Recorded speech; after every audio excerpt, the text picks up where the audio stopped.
অসুস্থ ছিল আমার সাথে যখন দেখা হয়েছিল, বলছিল আমার শরীরটা বেশি ভালো না। ওই সে তখন টিভি সিরিয়াল করে, বললো যে অনেক টিভি সিরিয়াল করি।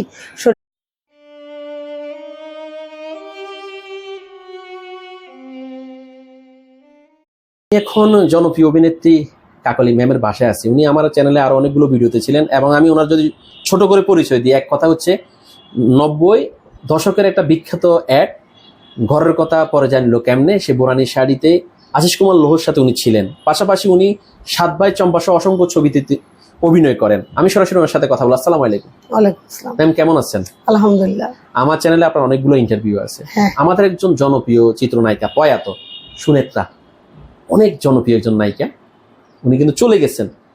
ওনাকে তো কাছ থেকে দেখেছেন, ওনার জীবনী বা ওনাকে কিরকম দেখেছেন, কেমন ছিল তার লাইফ, কোথায় হারিয়ে গেলেন, চলে গেছিলেন কলকাতা, খবরটা পর্যন্ত আমরা জানি না, জাহিদ খানের মাধ্যমে জেনেছিলাম যখন মারা যায়। একটু বলতেন সুনেত্রা ম্যাম কেমন ছিল তার শেষ জীবনকাল?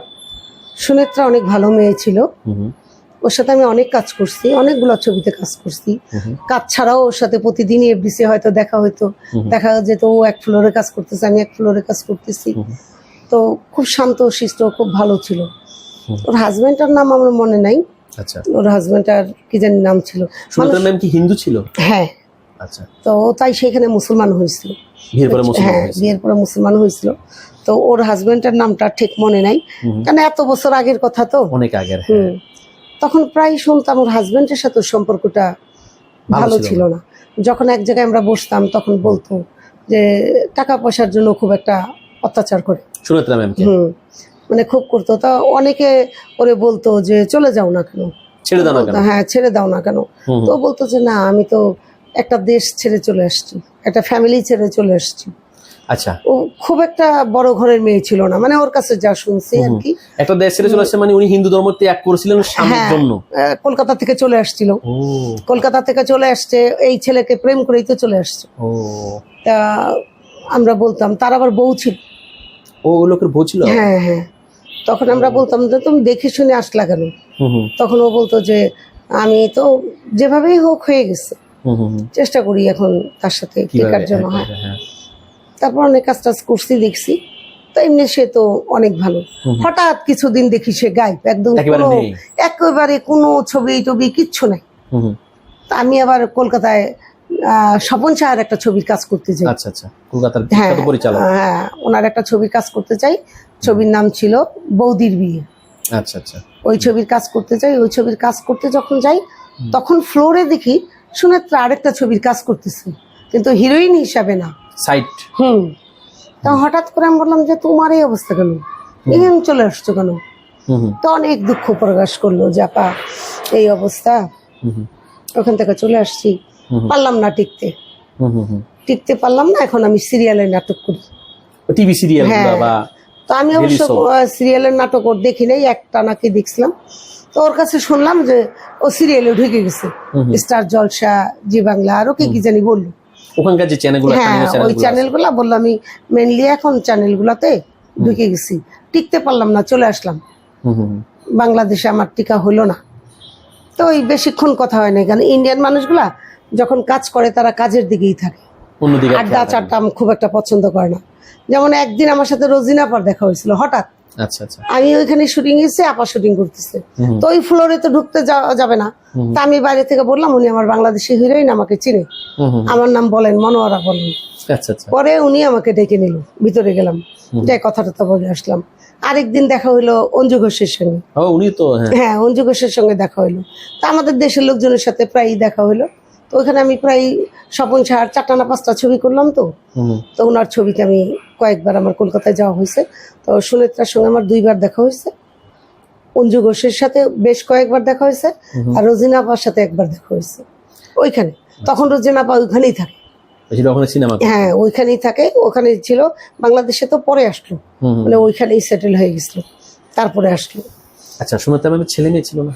না, বাচ্চা কাচ্চা হয়নি না, এইটুকু তার সম্বন্ধে জানি। যখন ওই লোক ওনাকে বিয়ে করে তখন কি ওই লোক বিবাহিত ছিল? হ্যাঁ, জানতাম যে অবিবাহিত ছিল। হ্যাঁ, উনি অবিবাহিত ছিল। আচ্ছা। এখন ওনার কলকাতাতে বিয়ে হয়েছে কিনা সেটা তো আমরা জানি না, তো উনি তো অনেক যে হ্যাঁ যেটা আমরা শুনছি যে না তার বিয়ে হয়নি, এখানেই বিয়ে হয়েছে। আচ্ছা, অনেকদিন ওনার কোনো খবর নেই, শিল্পী সমিতির কোনো খবর নেই, হঠাৎ করে জাহিদ খান পোস্ট করলো যে উনি হঠাৎ মারা করে গেছেন। জাহিদ খান কলকাতায় গেছে, হুম কলকাতায় যাওয়ার পর যেটা শুনছিলাম জাহিদ খানের কাছে, হুম হুম, তারপর ওর একটা কি নাটক না কি জানি দেখছিল, হুম। দেখার পরে সে খোঁজ করে, আচ্ছা আচ্ছা, খোঁজ করে কেমনে কেমনে সে বের করে ফেলছে, বাইর করছে। তখন সে অসুস্থ। আমি সেটা বলছি না, তারপরে- যখন আপনার সাথে তো মোটামুটি ভালো একটা সম্পর্ক ছিল সুনেত্রা ম্যাম, যখন দেখলেন যে কোনো খোঁজ খবর নেই, হঠাৎ করে জাহিদ খানের ফোর্স যে উনি মারা গেছে, কেমন লাগছে আপনার কাছে? বা খারাপ লাগছে, শুনে খারাপ লাগছে, স্বাভাবিক কথা না। হুম হুম, একটা মানুষ এইভাবে যদি মারা যায়, হঠাৎ শোনা যায়, খারাপ লাগে। সে যত বড় যাই থাক না কেন। আর অনেক সুন্দরী ছিলেন, চোখগুলা বড় না, বড় ছিল না, চোখগুলা ভালো অনেক অভিনয় বড় করতেন, ছিল। অনেক না ভালো। ভালোই ছিল, খারাপ না।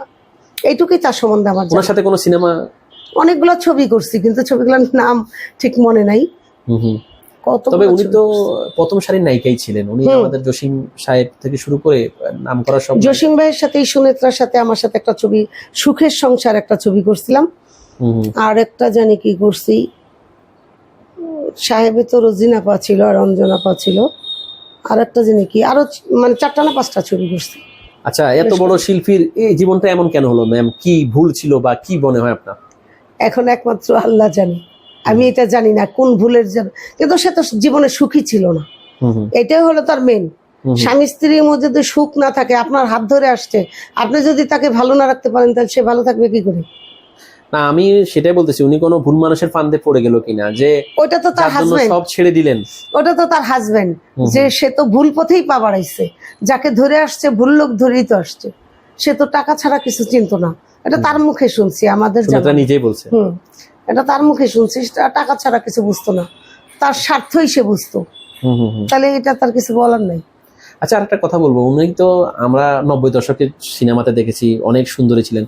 শেষ বয়সে আপনি দেখেছেন, তখন কি এরকম ছিল না? না, একটু একটু চেনা যাচ্ছিল না, চেহারাটা তো চেনা যায়, হ্যাঁ, মানে তার চেহারাটা, তার চোখগুলা বড় বড়, স্বাস্থ্য খুব খারাপ ছিল আর মোটা তখন। হয়ে হ্যাঁ, গেছিলেন নাকি অনেক? তখন সে অসুস্থ ছিল, আমার সাথে যখন দেখা হয়েছিল বলছিল আমার শরীরটা বেশি ভালো না।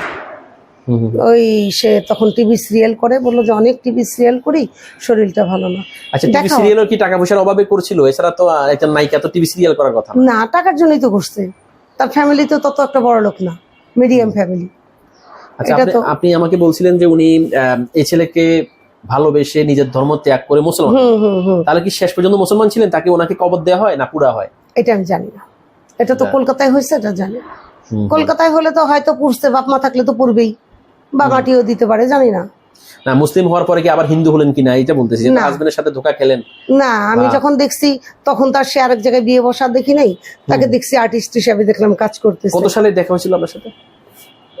তখন রঙিল 7 ভাই চাম্পা হচ্ছিল ওখানে, হুম ওই আমাদের রঙিল 7 ভাই চাম্পা এখানে আমি করলাম না, হুম এইটাই আবার ওইখানে করছে, দাদা ওইখানে করছে, ওইখানে করছে, তখন দেখা হয়েছিল প্রায় 15 বছর। 15 বছর আগে।